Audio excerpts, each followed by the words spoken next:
नमस्कार दोस्तों, वेलकम। स्वागत करता हूं आप सभी का एक बार फिर से आरएस जंक्शन पर। मैं हूं घनश्याम और दिनांक 29 और 30 अगस्त 2020 के सभी करंट अफेयर्स लेकर के दोबारा हाजिर हूं। दोस्तों, टारगेट आरएस 20 पर हम काम कर रहे हैं और हमारा यही लक्ष्य है। 2020 में तो खैर वैकेंसी नहीं आएगी, लेकिन जिस तरह से तेजी के साथ में 2018 की वैकेंसी को पूरा किया जा रहा है, उससे उम्मीद है कि आपको नेक्स्ट वैकेंसी भी जल्दी ही मिलने वाली है। तो अलर्ट हो जाइए और अपनी तैयारी में जुटे रहिए। मैं केवल इंडिकेशन दे रहा हूं आपको, जब भी कंफर्मेशन होगा मैं आपको डेफिनेटली बताऊंगा। तो प्लीज कोई भी कमेंट करके मुझसे ये ना पूछना कि सर कब वैकेंसी आ रही है, ठीक है। जब भी आएगी आपको सबसे पहले बताने वालों में मैं ही होऊंगा। चलिए, बस आप अपना जो आधा घंटा है डेली मेरे साथ देते हो, अब तो 15-20 मिनट ही देनी पड़ती है, उसे सही तरीके से दें, यूटिलाइज करें। तो जैसा कि हम गीता के ज्ञान में पढ़ रहे थे, आज 5वें अध्याय के 12वें श्लोक पर हम चर्चा करेंगे। दोस्तों, युक्तः कर्म फलम त्यक्त्वा शांतिम आपनोति, ठीक है, शांतिम आपनोति नैष्ठिकीम, अयुक्त है काम कारेण फले सक्तो निबध्यते। बिल्कुल सिंपल सी बात भगवान ने कही है उन लोगों के बारे में। दो वर्ग जो हो गए हमारे पास में, एक तो वो जो कर्म आसक्ति के साथ में करता है और एक वो जो निष्काम कर्म करता है। तो निष्काम व्यक्ति जो युक्त है, यहां पर युक्त शब्द का मतलब क्या है? युक्त है मतलब जो ईश्वर के प्रति, जिसका ईश्वर में समर्पण है, ठीक है, ईश्वर के प्रति समर्पण भाव से जो युक्त है। यहां पर युक्त शब्द का मतलब आप आसक्त मत समझ लेना। युक्त है का मतलब होता है जो ईश्वर में समर्पित है, ईश्वर को निरंतर भजता है और उसी के निमित्त सारे कर्म करता है। तो युक्त व्यक्ति जो होता है वो कर्म के फलों का त्याग कर देता है। वो कर्म के जो भी फल होते हैं उनकी ओर ध्यान नहीं देता है, बस अपने कर्मों को ईश्वर को समर्पित करके आगे करता रहता है। तो ऐसा व्यक्ति कर्म फलों का त्याग करके शांतिम, शांति मतलब जो एक स्थिति होती है, स्टेट ऑफ माइंड है, जहां पर आप अत्यंत आनंद का अनुभव करते हैं, ठीक है। वैसे तो सुख की परिभाषाएं बहुत अलग अलग दी गई है, एथिक्स पढ़ेंगे तब आपको बहुत, मैंने वैसे पढ़ाया भी है, शांति क्या होता है, आनंद क्या होता है, सुख क्या है, ठीक है। ये सारी चीजों पर मैंने चर्चा की है, बहुत सी क्लासेस मेरी आपको मिल जाएगी एथिक्स वाले सेक्शन में। तो आगे लिखा है शांतिम आपनोति नैष्ठिकीम। नैष्ठिकीम मतलब जो चिर है, नैष्ठिकीम मतलब जो परम तत्व के रूप में जो शांति है उसको वो प्राप्त हो जाता है। और ऐसा व्यक्ति जो अयुक्त है, अर्थात जिसने अभी तक ईश्वर के प्रति अपने आप को समर्पित नहीं किया है और जो अभी तक कर्म फलों से मुक्त नहीं हुआ है, वो कर्म कारेण फले सक्तो, वो फल में आसक्त होकर के निबध्यते, बंध जाता है। और फिर उसकी शुरुआत होती है दुख, क्योंकि हमारे जो गौतम बुद्ध हैं उनका कहना है संसार में सभी दुखों का मूल कारण तृष्णा या इच्छा है, इसका त्याग करोगे तभी जाकर के आप मुक्त होगे। दरअसल महात्मा बुद्ध पर उपनिषदों का बहुत बड़ा प्रभाव हमको देखना को मिलता है, क्योंकि उपनिषदों में और जो हमारे जितने भी वेद वेदांग उनमें भी कर्म फलों के त्याग की बहुत अच्छी व्याख्या की गई है। तो जैन और बौद्ध धर्मों को भी जो है उत्सर्जित माना जाता है, कि ये जो निकले हैं ये आपके हिंदू धर्म से ही निकले, ऐसा माना जाता है। इसके बहुत से प्रमाण भी हमको मिलते हैं। तो ये आज के हमारे थोड़ा सा ज्ञान जिस पर हमने चर्चा कर ली, अच्छा लगा हो तो इसके लिए लाइक जरूर करें, ठीक है। चलिए, तो स्पोर्ट्स के साथ शुरुआत करते हैं। दोस्तों, कल फिर से, कल नहीं 2-3 दिन पहले एक खिलाड़ी है जिन्होंने T20 क्रिकेट, जो हमारा सबसे छोटा फॉर्मेट है क्रिकेट का, T20 क्रिकेट में 500 विकेट लिए हैं। और वो ऐसे पहले खिलाड़ी बन गए जिन्होंने T20 क्रिकेट के सभी फॉर्मेट्स, चाहे वो प्रीमियर लीग्स हो, चाहे वो वर्ल्ड कप्स हो, या फिर कोई भी अलग जो T20 के सीरीज होती हैं, उनमें सब में मिलाकर के 500 विकेट लेने का रिकॉर्ड उन्होंने बनाया है। नाम इनका ड्वेन ब्रावो। तो ड्वेन ब्रावो जो है, उन्होंने पहले ऐसे खिलाड़ी के रूप में अपना नाम दर्ज कराया है जिन्होंने जो है 500 विकेट लिए हैं। दोस्तों, ये इंग्लैंड के, हाल ही में आपको पता है कि इंग्लैंड के सीनियर तेज गेंदबाज जेम्स एंडरसन ने 600 विकेट पूरे किए थे और वे चौथे दुनिया के गेंदबाज, जबकि पहले तेज गेंदबाज बने थे जिन्होंने 600 टेस्ट विकेट लिए थे। और उसके नेक्स्ट डे ही वेस्ट इंडीज के ड्वेन ब्रावो ने T20 में 500 विकेट लेकर के अपने नाम इतिहास रचा। 36 साल के ऑलराउंडर ब्रावो ने कैरेबियन प्रीमियर लीग में त्रिनिबागो नाइट राइडर्स जो है उसके लिए खेलते हुए सेंट लूसिया जॉक्स के खिलाफ रैखीम कार्निवाल का विकेट लिया और इसी के साथ उनके 500 विकेट पूरे हो गए। ब्रावो 501 विकेट के बाद में जो है आपके लसित मलिंगा जो है, जो बहुत ही तेज बेहतरीन गेंदबाज माने जाते हैं, उन्होंने 390 विकेट लिए हैं। इसके बाद में सुनील नारायण, इमरान ताहिर और सोहेल तनवीर, ये खिलाड़ी, और फिर शाकिब अल हसन, ठीक है, इन सभी का नंबर आता है। तो ज्यादातर आपके अफगानिस्तान, पाकिस्तान, इन टीमों के खिलाड़ी हैं, ठीक है। चलिए आगे बढ़ते हैं। दोस्तों स्वास्थ्य क्षेत्र में एक और महत्वपूर्ण उपलब्धि कल हासिल हुई। कल का मतलब है 2-3 दिन पहले, जब विश्व स्वास्थ्य संगठन द्वारा एक महाद्वीप को जो है पोलियो से मुक्त घोषित किया गया।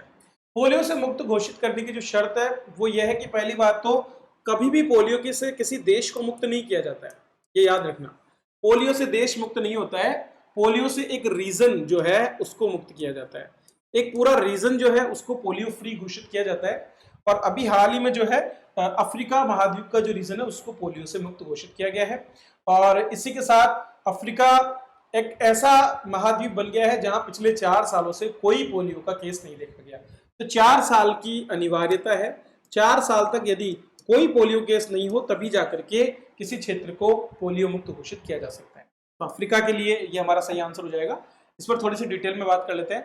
25 अगस्त 2020 को पूरा अफ्रीका महाद्वीप जो है वो पोलियो मुक्त हो गया है, क्योंकि हाल ही में जो नाइजीरिया है जहां पर अंतिम केस 2016 में देखा गया था, उसके खत्म होने के बाद में जो है एक भी मामला नहीं आया और अब किसी भी देश में पोलियो वायरस नहीं है। हालांकि दोबारा आ सकता है पोलियो, ऐसा कुछ भी नहीं है। जैसे कि पाकिस्तान में देखा जा रहा है लगातार वहां पर पोलियो के केसेस में वृद्धि हो रही है।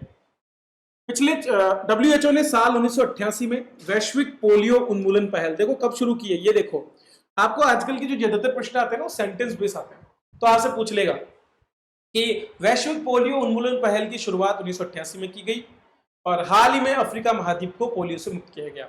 सही कथन चुनिए, सही कथन चुनते रहो, फिर उनमें से अब आपने पढ़ा है पूरा डिटेल में तो कर लोगे, नहीं तो नहीं कर पाओगे। ठीक है, 1988 में वैश्विक पोलियो उन्मूलन पहल शुरू की गई। पोलियो एक ऐसी बीमारी है जो दोस्तों सीधा हमारे नर्व सिस्टम पर जो है अटैक करती है और इसकी वजह से कुछ अंग उत्तक क्षतिग्रस्त हो जाते हैं और फिर वो पैर या फिर जो भी हिस्सा है अंग वो उसको लकवा मार जाता है और वो इनक्योर है, मतलब अगर एक बार पोलियो हो गया तो वापस से उसको सही नहीं किया जा सकता। ठीक है, अफ्रीका में 2016 में नाइजीरिया में लास्ट मामला आया था। 4 साल में यदि कोई पोलियो का नया मामला नहीं आता तो पोलियो मुक्त माना जाता है। चलिए आगे बढ़ते हैं। पोलियो विषाणु जन्य रोग है, ठीक है, वायरस जनित डिजीज है और बच्चों में बहुत ज्यादा होता है। इस बीमारी ये किसी को भी हो सकती है, बाद में बड़े होने के बाद भी हो सकती है, लेकिन इसी के लिए जो ओरल पोलियो वैक्सीन है उसको बहुत ज्यादा उपयोग किया गया है। भारत में इंजेक्टेड पोलियो वैक्सीन जो है IPV उसको भी मान्यता मिल चुकी है और वो भी कई बच्चों को लगाई जाती है टीकाकरण के अंतर्गत। WHO के अनुसार पोलियो वायरस केवल अफ्रीका के नाइजीरिया में ही बचा था। 2016 के बाद कोई मामला नहीं आया। 1996 में पूरे अफ्रीका में करीब 75,000 बच्चे पोलियो का शिकार हुए थे। उसके बाद लगातार लोगों ने पोलियो अभियान चलाए और देश जो है मुक्त होने लगे। अभी केवल पाकिस्तान और अफगानिस्तान 2 ऐसे देश हैं जहां पर पोलियो वायरस मौजूद है, बाकी पूरी दुनिया से पोलियो गायब हो चुका है। WHO ने 27 मार्च 2014 को भारत को पोलियो मुक्त किया था। दरअसल भारत को नहीं किया था, दक्षिण पूर्वी एशिया को ही पोलियो मुक्त किया था। ठीक है, तो उसमें भारत भी सम्मिलित था, तो पाकिस्तान अफगानिस्तान को छोड़ करके इनको किया था। कभी भी किसी एक देश को पोलियो मुक्त घोषित नहीं किया जा सकता। मैंने बताया आपको, पूरे रीजन को ही पोलियो मुक्त घोषित किया जाता है। चलिए आगे बढ़ने से पहले दोस्तों ज्वाइन कर सकते हो एंशिएंट इंडियन हिस्ट्री का हमारा कोर्स। ठीक है, आपके लिए RS के बहुत से कोर्सेज में ला रहा हूँ और उसी क्रम में ये कोर्स लाया हूँ। बहुत ही अच्छा कोर्स है, एक बार जरूर देखिए। इसकी वीडियोस भी मैंने अपलोड कर दी है एप्लीकेशन पर, तो सेवा का मौका जरूर दीजिए। आप निश्चित रूप से इस कोर्स को देख करके, इसकी क्वालिटी को देख करके प्रभावित भी होंगे और इसके साथ साथ आपकी समझ को भी विकसित कर पाएंगे। आपके मैथ्स के लिए भी कोर्स आ चुका है, आपके सोशियोलॉजी में भी कोर्स आ चुका है, आर्ट एंड कल्चर में भी आ चुका है। धीरे धीरे जैसे जैसे समय मिल रहा है मैं सभी कोर्सेज को अपलोड करता जा रहा हूँ ताकि आपको ज्यादा से ज्यादा मात्रा में अच्छा उत्कृष्ट मैटर मिल सके, वो भी एक ही जगह पर। इसके अलावा ACF एग्जाम की भी बहुत से कोर्सेज हमारे चल रहे हैं। टेस्ट सीरीज में मैंने अब वीडियो डालना शुरू कर दिया है। ठीक है, तो रेगुलर हम टेस्ट डाल रहे हैं, तो वहां से जो प्रैक्टिस करना चाहते हैं स्टूडेंट एनवायरमेंटल साइंस की, वो टेस्ट की प्रैक्टिस कर सकते हैं। इकोनॉमिक रिव्यू बहुत इंपॉर्टेंट है, तो उसके लगभग 500 से ज्यादा क्वेश्चन जो है मैंने टेस्ट सीरीज में करवा रखे हैं। आज ही जाओ और उनको जरूर देखो क्योंकि वहां से प्रश्न आएंगे। ठीक है, उसके अलावा बहुत से कोर्सेज इंग्लिश, कल्चर और इकोनॉमी पर हैं जिनका भी आप फायदा उठा सकते हो। चलिए अगला प्रश्न देखते हैं। अच्छा प्रश्न है। यूनिसेफ, ठीक है, संयुक्त राष्ट्र संघ की संस्थान है यूनिसेफ, जिसने प्योर अर्थ संस्थान के साथ मिलकर के और जो बच्चे हैं उनमें किसी एक धातु की ज्यादा मात्रा की वजह से जो उनके शरीर पर खतरे हो रहे हैं, खास करके जो गणित सीखने की उनकी क्षमता है उसमें जो कमी आ रही है, उसको लेकर के एक रिपोर्ट जारी की है। और ये रिपोर्ट किससे जुड़ी हुई है? लेड। लेड अर्थात सीसा, जो कि पानी और अन्य विभिन्न प्रकार की सब्जियों और अन्य माध्यम से शरीर में प्रवेश करता है, उसके जुड़े खतरे पर यह रिपोर्ट आई है बच्चों से जुड़ी। ठीक है, तो देखते हैं क्या रिपोर्ट है और क्या इसमें इंपॉर्टेंट दिया गया है। ये देखिए, संयुक्त राष्ट्र बाल कोष, ठीक है, इसके द्वारा ये रिपोर्ट निकाली गई है जिसमें दुनिया के लगभग 3/4 बच्चे, हर 4 में से 3 बच्चे जो हैं वो सीसा अर्थात लेड के जहर के साथ जीने को मजबूर है। रिपोर्ट का नाम है the toxic truth. The toxic truth, children's exposure to lead pollution undermines a generation of potential.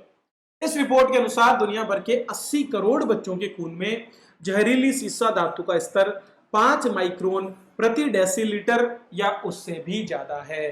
तो 5 माइक्रोग्राम प्रति डेसीलीटर से ज्यादा है और ये खतरनाक स्थिति है। ठीक है, तो हर 4 में से 3 बच्चे इसके साथ जी रहे हैं।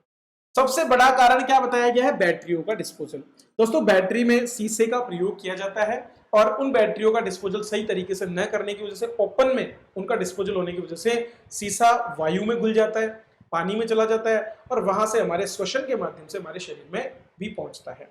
इसके अलावा खदानों में जो काम करने वाले हैं, ठीक है, सीसा युक्त जो पेंट और पिगमेंट होता है और सीसा युक्त गैसोलीन, आपको पता है ना, लेड वाला जो आपका गैसोलीन है, पेट्रोल है, उसको रोक लगा दी गई है सरकार द्वारा। लेड का बहुत कम, लेड फ्री जो है पेट्रोल हमारे यहाँ पर बेचा जाता है, लेकिन कई देशों में आज भी जो है लेड युक्त गैसोलीन का प्रयोग होता है और इस वजह से बच्चों को नुकसान हो रहा है। न्यूरोटॉक्सिन है ये, अर्थात हमारे न्यूरो को डैमेज करता है और 5 वर्ष से कम आयु के बच्चे जो हैं उनको अपूर्णीय क्षति, अपूर्णीय मतलब जिसको फिक्स नहीं किया जा सकता वापस से, तो ऐसे बच्चों को मैथ समझने में भी बड़ी मुश्किल होती है। तो यह है संयुक्त राष्ट्र बाल कोष और प्योर अर्थ जो फाउंडेशन है, इन दोनों की रिपोर्ट द टॉक्सिक ट्रुथ, जिसमें शीशे के बारे में चर्चा की गई है। अच्छा प्रश्न है, पूछ लेगा परीक्षा में, तो तैयार कर लेना। ठीक है, चलिए आगे बढ़ते हैं। राजीव गांधी खेल रत्न के विजेता जितने भी हैं, 5 लोगों को इस बार खेल रत्न दिया गया है। ठीक है, और इस बार जो है खेल रत्न के विजेताओं के लिए पुरस्कार राशि बढ़ा दी गई है। कितनी कर दी गई है? 25 लाख कर दी गई है। दरअसल केवल खेल रत्न के लिए ही नहीं बल्कि बाकी अन्य बहुत सी कैटेगरीज में जो है इसमें वृद्धि की गई है। तो पहले वाली राशि बहुत पुरानी थी तो उसको बढ़ा दिया गया है। 29 अगस्त को जब खेल दिवस मनाया जाता है, मेजर ध्यानचंद के जन्म दिवस के अवसर पर, जिनको हॉकी का जादूगर भी कहा जाता है, उसी दिन जो है राष्ट्रीय खेल पुरस्कारों में भारी वृद्धि की घोषणा की गई है। तो अब जो है राजीव गांधी खेल रत्न के जो विजेता हैं उनको 7.5 लाख की बजाय 25 लाख, अर्जुन पुरस्कार विजेता को 5 लाख के बजाय 15 लाख, द्रोणाचार्य लाइफ टाइम के लिए 5 लाख के 15 लाख, जबकि नियमित कैटेगरी में जो टीचिंग जो शिक्षा दे रहे हैं उनको 5 लाख के बजाय 10 लाख रुपए दिए जाएंगे। आजीवन ध्यानचंद अवार्डी को 5 लाख के बजाय 10 लाख रुपए भी दिए जाएंगे। ठीक है, तो प्रोत्साहन पुरस्कार और तेंजिंग नोर्गे जो एडवेंचर अवार्ड्स हैं उनको छोड़कर बाकी सभी में ये राशि बढ़ा दी गई है।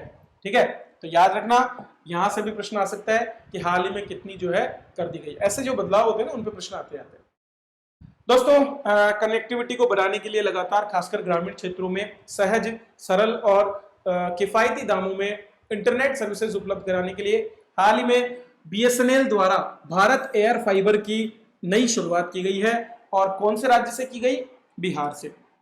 अब ये सवाल आता है कि भारत एयर फाइबर क्या है। दोस्तों, आप सभी को पता है कि वर्तमान में जो है BSNL के माध्यम से और अन्य माध्यमों से भारत ब्रॉडबैंड जो है उसको लेने के लिए नेशनल ऑप्टिकल फाइबर जो लाइंस है उसका पूरा का पूरा जो ऑप्टिकल फाइबर केबल है OFC, ठीक है, उनको फैलाया जा रहा है पूरे देशों में।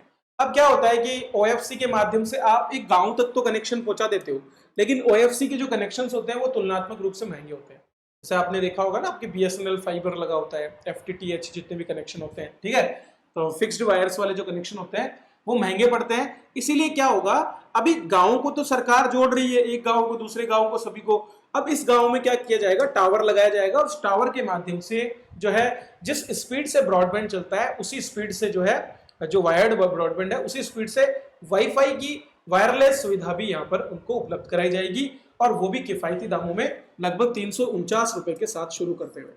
तो ग्रामीण क्षेत्रों में भी अब चूंकि हमारे बहुत से ऑनलाइन बिजनेसेस शुरू हो रहे हैं, उसी क्रम में आवश्यकता है कि गाँव में भी ऐसी व्यवस्था की जाए ताकि ज्यादा से ज्यादा लोगों को किफायती इंटरनेट मिल सके। हम 4G की तरफ बढ़ रहे हैं और हाल ही में जो है BSNL को सरकार ने 4G सेवाओं के लिए 14,000 करोड़ रुपए के स्पेक्ट्रम दिए हैं, ठीक है। और आपने देखा होगा अभी ऑप्टिकल फाइबर केबल भी डाली गई थी आपके चेन्नई से पोर्ट ब्लेयर तक 1400 करोड़ कुछ रुपए की लागत के साथ में, ठीक है। तो ये सारी कोशिश सरकार कर रही है ताकि लोगों को ज्यादा से ज्यादा मात्रा में सस्ती सेवा मिल सके। अब इसमें फायदा क्या होगा, ये पूरी तरह से वायरलेस है तो आसानी से लगा सकते हैं, मेंटेनेंस कम होगा और गांवों में कनेक्टिविटी प्रदान करने में जो है हमको फायदा हो पाएगा। तो एक टावर जो है आसपास के बहुत से गांवों को कनेक्ट कर पाएगा।